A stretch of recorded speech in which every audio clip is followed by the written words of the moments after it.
शांति का दान दीजिए।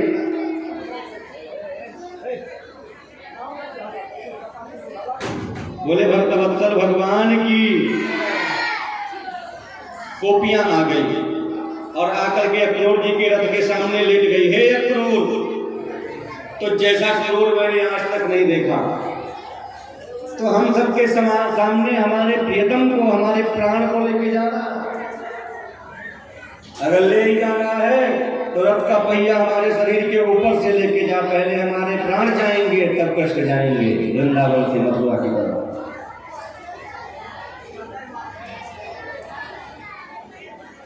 अक्रूर जी ने बहुत समझाया पर गोपियां नहीं समझी। तब भगवान ने रथ से खड़े होकर के गोपियों को उपदेश किया। क्या किया?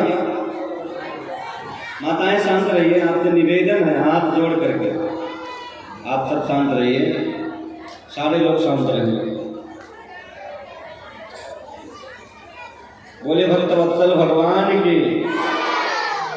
अच्छा, कसम खा के तो नहीं आए कि हलवा मचाएंगे? शांत नहीं रहेंगे। अगर कसम खा के आए हो तो भगवान के सामने कसम को तोड़ दो, शांत रहो। बोले भक्तवत्सल भगवान की। सब लोग शांत रहिए। कुछ माताएं अपने बाल से जुआ निकलवा रही हैं, देख रहे हैं।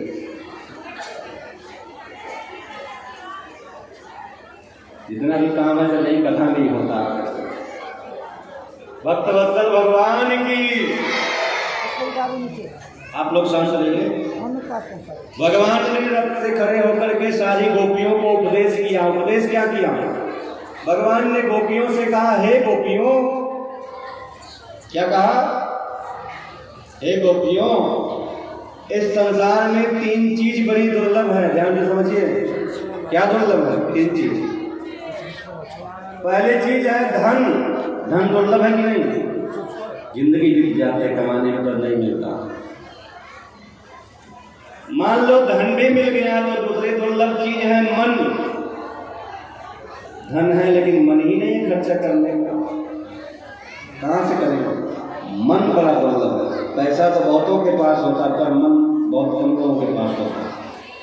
मन, मान लो धन भी मिल गया, मन भी मिल गया, तो तीसरी दुर्लभ चीज है जन की। कोई सुंदर जन नहीं मिलता कि धन भी है और हमारा सुंदर मन भी है दान करने का, तो किस जन को दान में दे? किसे दे? उसे दे दे जो रोड पे जाके गांजा पिए, शराब पिए। किसे दे दे? ऐसे कोई सुंदर जन नहीं मिलते। हे गोपियों, मैं सच कहता हूं, मुझ कृष्ण जैसा धन इस संसार में और कोई हो ही नहीं सकता। भगवान से बड़ा भी कोई धन है क्या? ईमानदारी से बताना। मुझ कृष्ण के जैसा धन नहीं मिल सकता इस संसार में। और सच कहता हूं, तुम्हारे जैसा मन किसी का नहीं हो सकता। मन भी दुर्लभ है, लेकिन हे गोपियों, तुम्हारा मन बड़ा सुंदर है, इसलिए मैंने तुम्हारे मन से प्रेम किया। भगवान मन को मोहने वाले, इसलिए इनका नाम मनमोहन है। बोले मनमोहन भगवान की। इस दुनिया में किसी को आपके धन से प्रेम है, वो आपके धन का भूखा, इसलिए आपकी सेवा करता है। पैसा मिल जाए, प्रॉपर्टी मिल जाए। इस दुनिया में किसी को आपके प्रॉपर्टी का मोह, किसी को धन का मोह है, किसी को आपके तन का मोह है। हर कोई किसी न किसी चीज का भूखा है, सब स्वार्थ के भूखे हैं। कोई आपका तन लेके बर्बाद कर देगा, कोई आपका धन लेके बर्बाद कर देगा, कोई आपका जीवन लेके बर्बाद कर देगा। लेकिन गुरुदेव भगवान कहते सब बर्बाद हो जाए चलेगा। जिसको तन चाहिए उसे तन दे देना, बर्बाद हो जाए चलेगा। जिसको मन चाहिए उसे मन दे देना, बर्बाद हो जाए चलेगा। जिसको जीवन चाहिए उसको जीवन दे देना, बर्बाद हो जाए चलेगा। जिसको धन चाहिए उसको धन दे देना, बर्बाद हो जाए चलेगा। लेकिन मन को बचा के रखना, और अगर आपने अपना मन ही भगवान के चरणों में लगा दिया तो भी बेड़ा पार हो जाएगा। मन को मोहने वाले बोले मनमोहन भगवान की। केवल सुंदर मन चाहिए और कुछ नहीं चाहिए। वस्तु की आवश्यकता नहीं है भगवान को। निर्मल मन जन सो मोहि पावा, मोहि कपट छल छिद्र न भावा। अगर कपट के भूखे होते, धन के भूखे होते भगवान, तो शायद दुर्योधन के यहाँ 56 भोग भी खा लेते, और उसके भूखे नहीं है। मन के भूखे हैं, कुछ हो ना हो लेकिन मन साफ होना चाहिए। लेकिन सारी गंदगी यही भरी हुई, भरी है कि नहीं? अंदर ही अंदर गंदगी भरी है और साबुन शैम्पू ऊपर रगड़ा जा रहा है, कहाँ से तन साफ होगा? मन कैसे साफ होता है? पूजा में बैठो तो एक मंत्र बोला जाता है। पहले पंडित जी मंत्र बोल करके आपके शरीर पे जल छिड़कते हैं। मंत्र क्या है? वेद का बड़ा प्यारा मंत्र, ओम अपवित्रः पवित्रो वा सर्वावस्थां गतोऽपि वा। इस मंत्र को पढ़ करके जब आपके शरीर पे जल छिड़का जाता है तो आपका शरीर शुद्ध होता है, तब आप पूजा में बैठने के लायक होते हो। लेकिन इस मंत्र से केवल आपका तन शुद्ध होता है, मन नहीं शुद्ध होता। मन कैसे शुद्ध होता है? तो इसी मंत्र में आगे बोला गया, यह स्मरेत पुंडरीकाक्षा सा बाह्याभ्याम दरादुची। यह स्मरेत, भगवान का स्मरण करने से, पुंडरीकाक्षा भगवान के नाम का स्मरण करने से बाह्याभ्याम दरादुची, बाहर और अंदर दोनों की शुद्धि हो जाती है। इसलिए भगवान का नाम लेते रहना चाहिए, मन शुद्ध होता रहेगा। बोले भक्त वत्सल भगवान की। हे गोपियों, मुझ कृष्ण जैसा धन नहीं मिल सकता और तुम्हारे जैसा मन किसी का नहीं हो सकता, क्योंकि मैंने तुम्हारे मन से प्रेम किया। और सच कहता हूँ, अक्रूर के जैसा कोई जन नहीं मिल सकता, क्योंकि अक्रूर अपने कल्याण के लिए नहीं आया है। अक्रूर तो पूरी दुनिया के कल्याण के लिए आया है, क्योंकि कंस रूपी कैंसर बहुत ज़्यादा फैल गया है, उसका ऑपरेशन करना है। और धन अपने मन से उसी जन को दान में दो जो उस धन को समाज के कल्याण में लगाए। जो अपना पेट भरे उसे नहीं दान करना चाहिए, जो दुनिया का भला सोचे उसे दान में देना चाहिए। इसलिए हे गोपियों, मुझ कृष्ण रूपी धन को अपने सुंदर मन के द्वारा अक्रूर जैसे जन को दान में दे दो, पूरे जगत का कल्याण हो जाएगा। मान विमोचन पंडित है, किसी को मनाने में ज़्यादा समय नहीं लगता। गोपियाँ समझ गई। गोपियों ने कहा ठीक है कन्हैया ने कहा आज जा रहा हूँ, कल रहूँगा, परसों आ जाऊँगा। गोपियों ने कहा इंतजार करूँगी। भगवान अक्रूर जी के साथ निकले। भगवान ने सोचा इनकी माया में ही फंसे रह जाएंगे तो हमें आगे और भी लीला करनी है, कंस को मारना, बड़े बड़े असुरों को वध करना, ये माखन चुराएंगे, रास रचाएंगे, तो लीला कैसे होगी आगे, इसलिए जाना तो पड़ेगा। बोले भक्त वत्सल भगवान की। अक्रूर घाट पर अक्रूर जी के ऊपर कृपा हुई। आए मथुरा जी में कंस के यहाँ, कंस ने अतिथि कक्ष में ठहराया। अब गोकुल के वासी नंद बाबा और सारे बाल जब देखे कन्हैया जी अच्छा नहीं लगा, तो मथुरा बहुत दूर थोड़ी है वृंदावन से, 10 किलोमीटर का रास्ता, चलो हम भी चल चलते हैं, कन्हैया के साथ लौट के चले आएंगे यज्ञ से। तो नंद बाबा भी आए अपने बालों के साथ। कृष्ण कन्हैया की जय, नंद बाबा की जय जयकार करते हुए। कन्हैया ने कहा बाबा आप भी आ गए। नंद बाबा ने कहा कन्हैया तेरे बिना मन नहीं लग रहा था, इसलिए हम भी आए। अच्छा ठीक है। तो नंद बाबा भी आ गए, सारे बाल भी मथुरा में आ गए। शांत रहिए आप लोग, फिर हल्ला शुरू हो गया। देखिए बोले भक्त वत्सल भगवान की, भक्त वत्सल भगवान की। अच्छा ऐसे ही हल्ला करोगे तो हम लोग वृंदावन जाएंगे तो कहेंगे बहुत हल्ला करते थे, वो सब ठीक नहीं थे श्रोता। तो ऐसा करो कि हम लोग भी कहीं और जाएं कथा करने के लिए, तो लखनपुर वालों की बड़ाई करें कि बहुत अच्छे श्रोता थे। ऐसा करिए, शांति रहिए। बोले भक्त वत्सल भगवान की, वृंदावन बिहारी लाल की।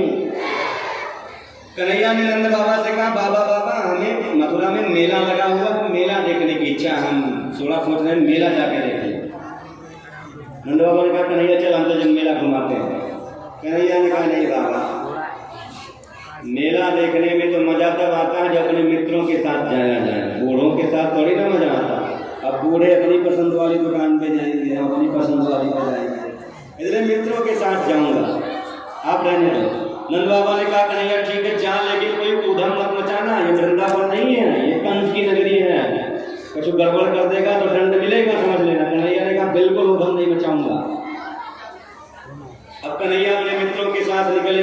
अच्छा कोई गांव का पहली बार शहर चला जाए तो थोड़ा अजीब लगता है ना। अब शहर में एक के ऊपर 2 3 कई तरह के मकान हो गए ना, 2-3 तल्ले वाला, 2-3 फ्लोर वाला, पहला दूसरा तीसरा। तो ग्वाल वालों ने कभी 2-3 तल्ले वाला मकान नहीं देखा था, गांव में कहाँ था। शहर में आए तो देखिए 2-3 तल्ले का मकान।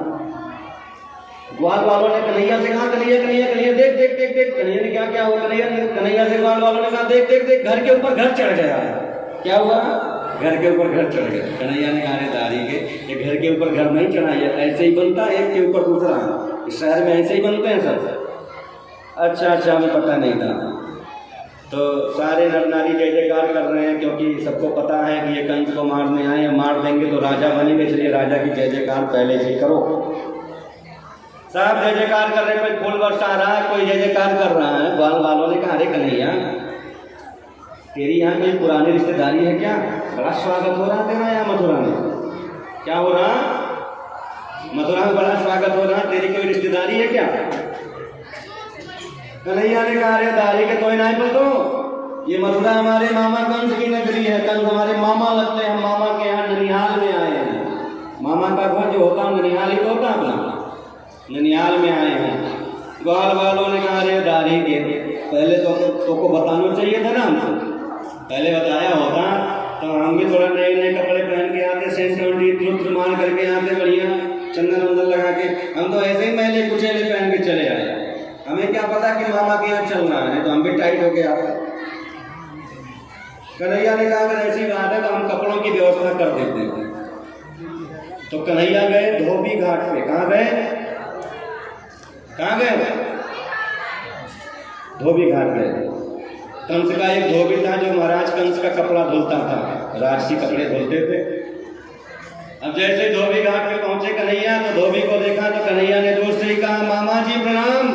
क्या कहा? मामा जी प्रणाम। अब धोबी ने देखा ये नया भांजा कब पैदा हो गया, मैंने तो आज तक नहीं देखा, तू कहाँ से आया भाई?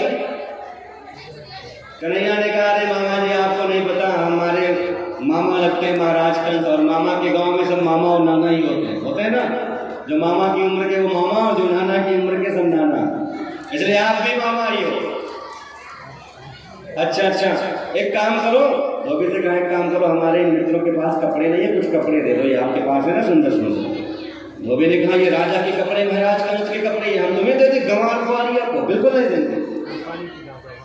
कन्हैया ने कहा मामा जी प्रेम से दे दोगे तो ठीक है, नहीं तो मुझे जबरदस्ती लेना आता है। तेरी इतनी हिम्मत? तुझे नहीं पता तेरे मामा कंस ने तुझे किस लिए बुलाया? धोबी जानता है कि कंस ने इसे मारने के लिए मथुरा बुलाया। तुझे नहीं पता तेरे मामा ने तुझे यहाँ किस लिए बुलाया है? ज्यादा उधम मचाएगा तो कंस जो काम बाद में करेंगे पहले मैं ही कर दूंगा, यानी कि कंस बाद में मारेगा, पहले मैं ही मार दूंगा तुझे। कहने का मतलब तो यही है ना। कन्हैया है तो बहुत सीधे, लेकिन चैलेंज काहू का बर्दाश्त नहीं करते महाराज। कन्हैया ने कहा अच्छा। कन्हैया ने कहा शायद तुझे नहीं पता कि मैं यहाँ किस लिए आया हूँ, ये भी तो कंस को मारने आया। शायद तुझे ये नहीं पता मैं यहाँ किस लिए आया हूँ। ला, जो काम मैं मामा कंस का बाद में करूंगा पहले तेरा ही कर देता हूँ। भगवान ने अपनी विजय प्रदायिनी मुष्टिका से एक मुष्टिका का प्रहार किया, धोबी गतम प्राण हो गया, प्राण निकल गए उसके। गोविंदाय नमो नमः, बोले भक्त वत्सल भगवान की। धोबी मर गया, धोबी मर गया। ग्वाल वालों से कहा अपनी अपनी पसंद के कपड़े ले लो सब लोग। अब सारे ग्वाल वाल अपने अपने पसंद के कपड़े लिए, लेकिन ग्वाल वाल छोटे छोटे हैं और ये कपड़े बड़े बड़े राजा महाराजा के हैं। तो कपड़े पहन तो लिए लेकिन बड़े हैं ना, तो ऐसा लग रहा है जैसे हैंगर में टंगा हुआ है कपड़ा। चल रहे हैं तो पीछे से मथुरा की सारी सड़कें साफ हो रही, जैसे कोई झाड़ू लगाता हुआ आ रहा। ग्वाल वालों ने कहा कन्हैया ये ठीक नहीं है, कपड़े तो अच्छे हैं लेकिन बहुत बड़े हैं। अच्छा अच्छा चलो दर्जी के यहाँ चलते हैं, उसे छोटा करवा लेंगे। दर्जी के पास गए, राम राम किया। दर्जी ने कहा बताइए। भगवान ने कहा इनके कपड़े थोड़े बड़े हैं, आप काट पीट के थोड़ा छोटे कर देते तो अच्छा रहता। दर्जी ने जल्दी जल्दी काट पीट के छोटा किया।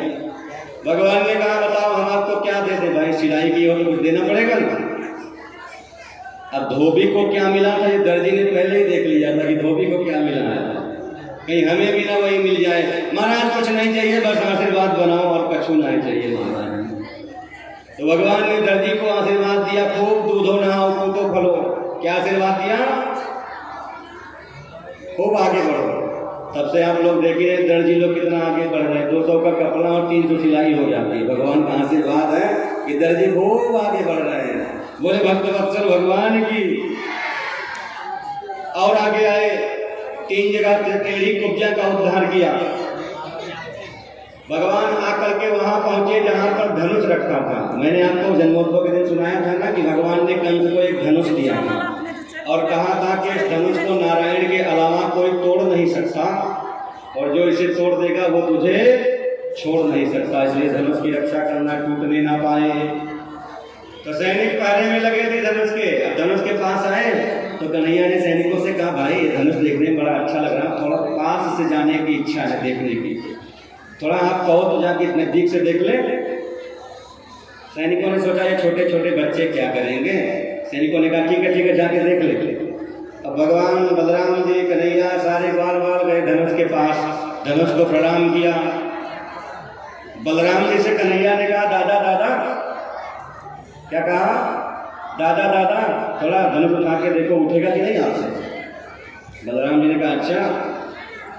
त्रेता युग में एक बार भी नहीं कहा कि लक्ष्मण तू भी ट्राई कर ले, देख उठेगा कि नहीं धनुष तुझसे। जनक प्रभु ने एक बार भी कहा था।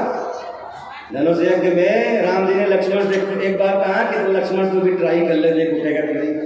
वहां एक बार भी नहीं कहा कि लक्ष्मण तू भी ट्राई कर ले।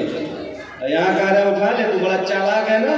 वहां उठाता तो सीता मिलती, यहाँ उठाऊंगा तो मामा कंस मिलेगा, इसलिए मुझे नहीं उठाना चाहता, तू उठा ले। कन्हैया ने कहा ठीक है दादा, अगर ऐसी बात है तो हम ही उठाते हैं। भगवान ने जैसे ही धनुष को प्रणाम किया, उठाया, पत्तन क्या चढ़ाना चाहते थे, धनुष बीच से टूट गई। सैनिकों ने देखा कि भगवान को गड़बड़ हो गया। मामा कंस ने कहा था, महाराज कंस ने कहा था कि धनुष की रक्षा करना, टूट जाएगी तो तुम्हारी प्राण ले लेंगे, अब क्या करें, इन्होंने धनुष तोड़ दिया। हमने तो सोचा है छोटे छोटे बच्चे हैं। सैनिक भगवान के ऊपर टूट पड़े। भगवान ने धनुष का एक टुकड़ा लिया, एक टुकड़ा बलराम जी ने, और दोनों सैनिकों से भिड़ गए। थोड़ी देर में सारे सैनिकों का गोविंदाय नमो नमः कर दिया, सब सैनिक मर गए, सबको मार डाला। बोले भक्त वत्सल भगवान के।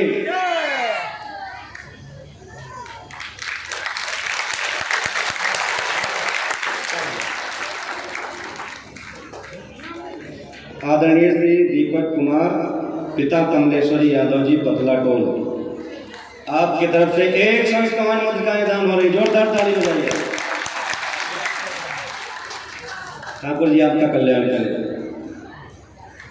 आगे गए कुबलिया पीर हाथी को मदिरा पिला करके मनमस्त किया था, उसे भी मारा और हाथी के दोनों दांत उखाड़ करके एक कन्हैया ले लिए, एक बलराम जी ले लिए। दांत उखाड़ करके हाथी को मारा, दांत उखाड़ लिए। कन्हैया ने सोचा मामा कंस के पास पहली बार चल रहे हैं तो उपहार में कुछ ले चलना चाहिए ना, चलो एक दांती ले चलते उपहार, और कुछ ना है मारा। गए कंस के पास, कंस जिस सभा में बैठा था, जैसे ही आए दूर से ही भगवान ने मामा कंस को प्रणाम किया। मामा जी प्रणाम, क्या कहा। अब कंस को इस प्रणाम में ही अपने सारे परिणाम नजर आने लगे।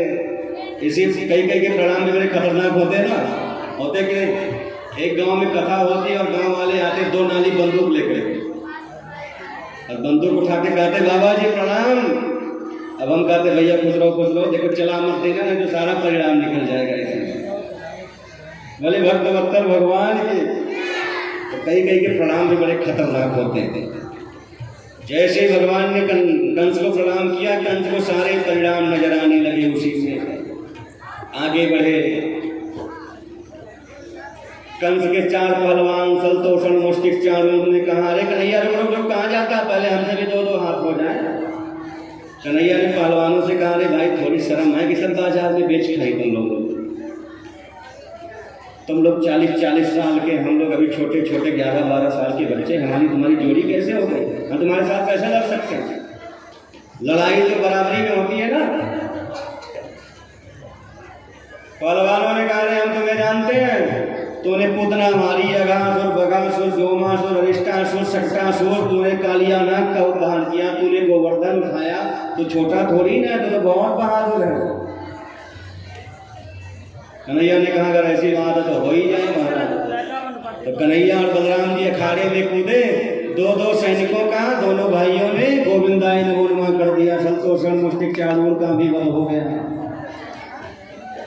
अब जब सारे सैनिक मार दिए गए तो कंस डर के मारे सिंहासन के सिंहासन से उतर करके दौड़कर भागना चाह रहा था। दौड़ करके कंस भागने लगा डर के मारे कि कहीं ये हमें भी न मार दे। कन्हैया झट उछल करके कंस को पकड़ लिए और महाराज इसको उठा के पटका छाती पे चढ़ गए और कंस के बालों को पकड़ लिया। क्या किया?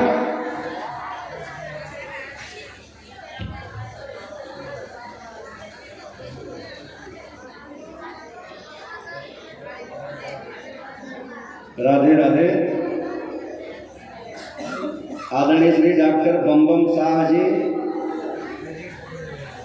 बाबा, पोता और परिवार की तरफ से, आपके पूरे परिवार की तरफ से 101 मुद्रिकाएं दान हो रही। जोरदार ताली बजाइए।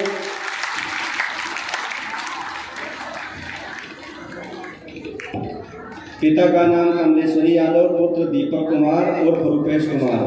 आपके तरफ से भागवत कथा में 51 मुद्रिकाएं दान हो रही। जोरदार ताली बजाइए। कंस को पटक दिया, छाती पर चढ़ गए, बाल को पकड़ लिया। बाल क्यों पकड़ा कंस के? भगवान ने, क्योंकि कंस ने भी माता देवकी के बाल पकड़े थे ना, जब आकाशवाणी हुई थी कि देवकी का 8वां संतान तेरा काल होगा, अष्टम अष्टमो गर्भो, 8वां पुत्र तेरा काल होगा, तो इसने देवकी के बाल पकड़े थे। भगवान ने कंस के बाल को पकड़ करके कहा, हे कंस देख, बाल के बदले 11.5 वर्ष का बाल है, छाती पर देख तेरे देवकी का लाल है। आज मौका आ गया ना, सबका समय आता है। कंस ने कहा, तो मुझे नहीं मार सकता, मैं तेरा मामा हूँ, तो मुझे नहीं मार सकता।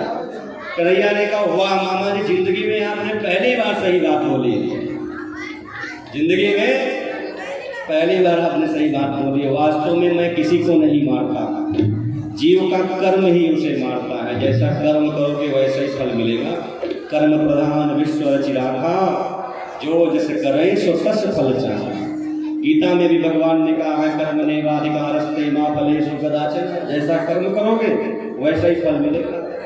कंस डर के मारे भागना चाहता था। भगवान ने अपने विजय प्रदायिनी मुष्टिका से मुष्टिका का प्रहार किया।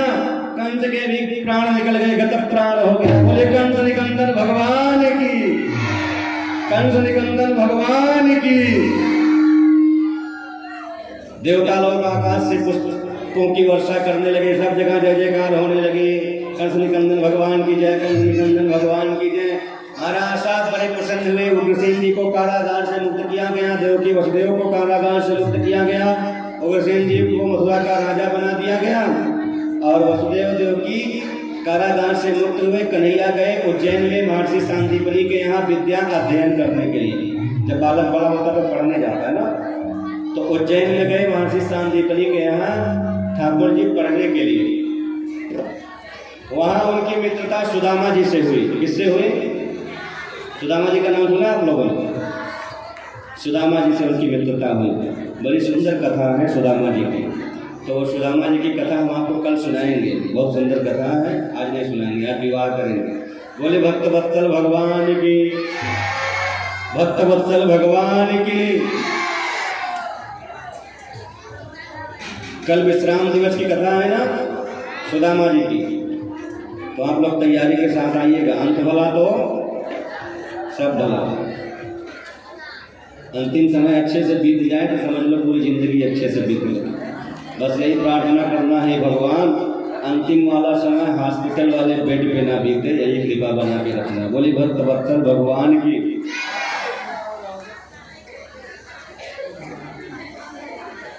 भगवान ने कंस को मार दिया तो कंस की 2 पत्नियां अस्थि और प्रास्थि, क्या नाम था? ये जरासंध की कन्याएं हैं। अपने पिता जरासंध के पास गई, इसने मेरे पति को मार दिया।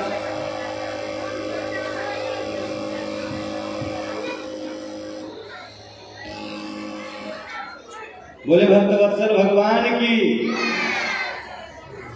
जरासंध के पास गए, इसने मेरे पति को मार दिया। तो जरासंध ने 17 बार भगवान के ऊपर आक्रमण किया। कितनी बार? 17 बार। और भगवान हर बार केवल उसके सैनिकों को मारते हैं, जरासंध को छोड़ देते हैं। छोड़ते क्यों हैं? क्योंकि भगवान का अवतार हुआ है राक्षसों का वध करने के लिए, और भगवान हर बार इसके सैनिकों को मारते हैं। तो जरासंध जब हार के जाता है तो और दूर दूर से कोने कोने से राक्षसों को बटोर बटोर के लाता है, फिर लड़ाई करने आता है। तो भगवान ने सोचा हमें राक्षसों को ढूंढने की जरूरत नहीं पड़ेगी, यही बटोर बटोर के लाता रहेगा, हम मारते रहेंगे, इसलिए इसको मत मारोगे। 17 बार आक्रमण किया। अब की बार जरासंध अपने साथ एक राजा को लेकर के आया 18वीं बार, काल यवन को। किसको लेके आया? काल यवन नाम है उसका। आदरणीय श्री राकेश कुमार और रिकेश कुमार, पिता राजेश यादव, पथना टोल, आपके तरफ से 51 मुद्रिकाएं दान हो रही। जोरदार ताली बजाइए। अब की बार काल यवन को लेकर के आया तो भगवान जरासंध के साथ युद्ध करने लगे, काल यवन से लड़ने लगे। लड़ते लड़ते भगवान भागे युद्ध को छोड़ करके। काल यवन दौड़ा लिया। दौड़ते दौड़ते आए भगवान एक गुफा में। कहाँ आए? आप लोग शांत रहिए। शादी विवाह है तो व्यवस्थाएं होती रहती हैं, लेकिन आप लोग शांत रहिए। आप लोग व्यवस्था पे मत ध्यान दीजिए। ये व्यवस्था जो भी हो रहा है आपके सामने ही सब दिखाई देगा। अभी इन व्यवस्थाओं को ध्यान में मत रखिए। कथा सुनिए, 10 मिनट की कथा है। शांत रहिए। बोले भक्त वत्सल भगवान की, वृंदावन बिहारी लाल की।